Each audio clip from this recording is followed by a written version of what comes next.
Sexomax, Hello tout le monde, salut, pénis. les conseils sexuels de Calmos Au fait, ce qui est important, c'est le plaisir. avec Sexomax. Hello tout le monde, hello Franck, ça boum. Bah ouais. Ça gazouille. Oui. Ça irrixe. Trop. Eh, tu pètes le feu. Yep. Tu te la donnes grave. Tu veux peindre la ville en rouge. Mais à fond. Tu désires raser les passes 400 coups. Ouais. Pénis. Pénis. Envoie du bois. Ouais. Eh, tu vas pas nous péter une durite. Nope. Ouais. Si je résume un peu, nous sommes... Ça joue, quoi. Ben oui. Eh ben, moi aussi, ça joue, et j'espère que vous aussi, chez vous. Cher Sexomax, je suis récemment de voir ma grand-mame à l'EMS, la joie flétrie, ajoute. Et quelle ne fut pas ma surprise que, en ouvrant la porte de sa chambre, je l'ai découverte en train de se sucer la gaufre avec Antonio, 85 ans, avec qui elle joue d'habitude au charret. Ma grand-mame, c'est une biatch. Que faire? Signé Phèdre. Cher Phèdre, que tu sois solennellement choqué par qu'est-ce que t'as vu est une chose. L'œil humain n'est en effet pas construit pour apercevoir un si grand nombre de plis à la fois. Cela dit, traiter ta mamie mounette de carabine à cul, c'est pas joli et très irrespectueux des grands-parents.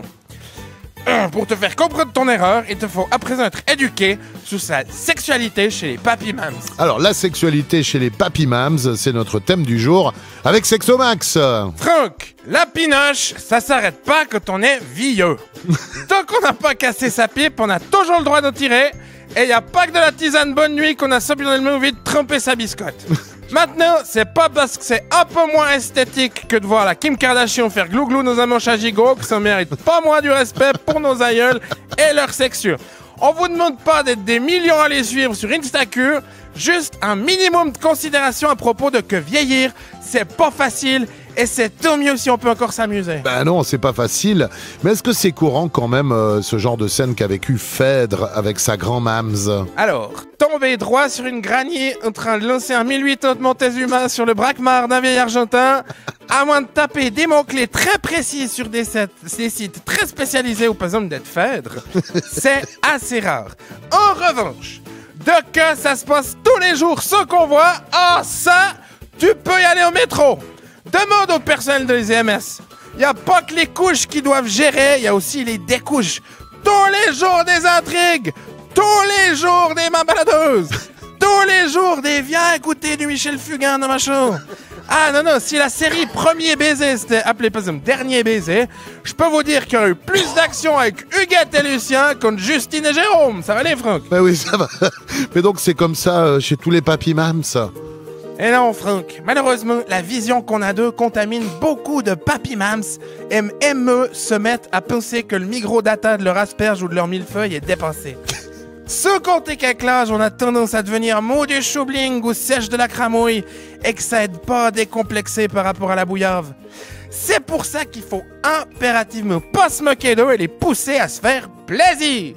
Moi, si j'étais Phèdre, plutôt que de traiter ma grand-mams de biatch, j'irais au contraire, par exemple, trouver Antonio quand il sort du charret.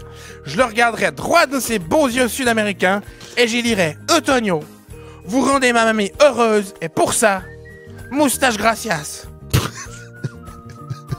Pas moustache, gracias.